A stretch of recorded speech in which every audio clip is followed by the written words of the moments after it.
that by a touch of inspiration, the title, All Will Be Well, flashed through my mind. I have led a fairly tumultuous life, as readers of the book will find.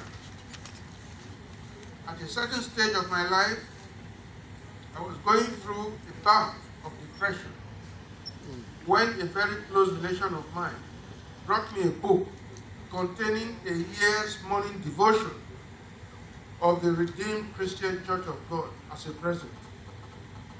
The very title of that book was All Will Be Well.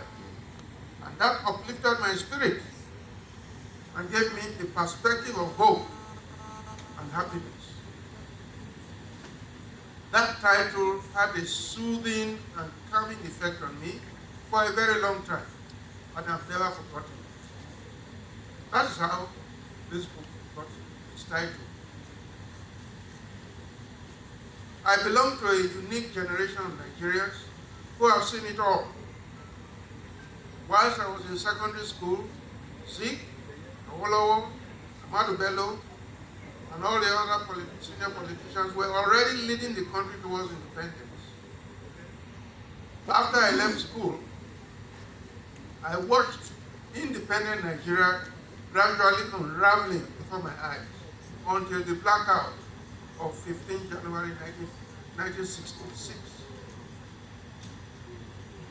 I participated actively in politics as a member of the Action Group Party, including planning in the discussion of policies, campaigning during elections, particularly in the old Osun part of Western Region in December 1964.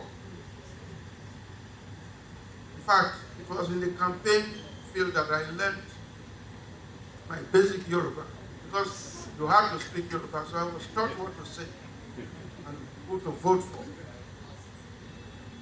I watched in frustration as the unrelenting determination of the Northern People's Congress and the NCNC to crush and eliminate the Action Group brought the cutting down on the First Republic. I was out of the country throughout the Civil War, 1967 to 1970, but was present long before the return to civil rule in 1979. I became a member of the UPN at that stage.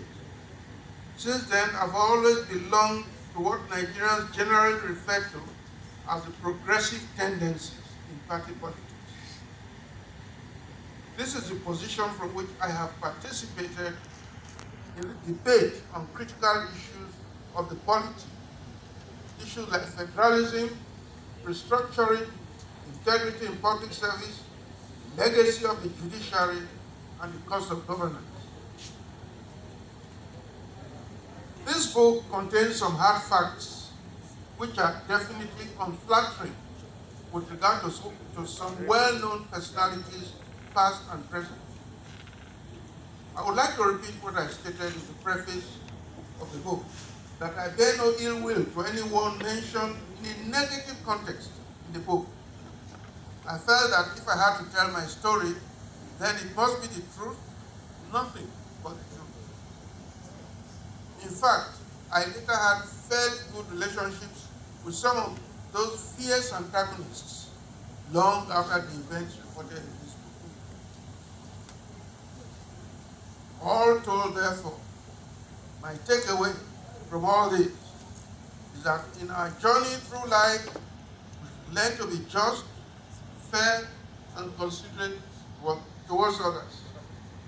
We should be restrained in projecting our animosities towards our so-called opponents.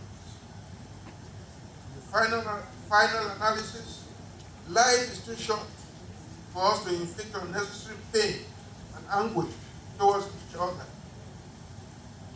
Particularly, those of us who belong to the privileged elite should consider ourselves as owing a huge debt to the less privileged, and should rather conduct ourselves towards the promotion of the well-being of suffering society. Thank you very much.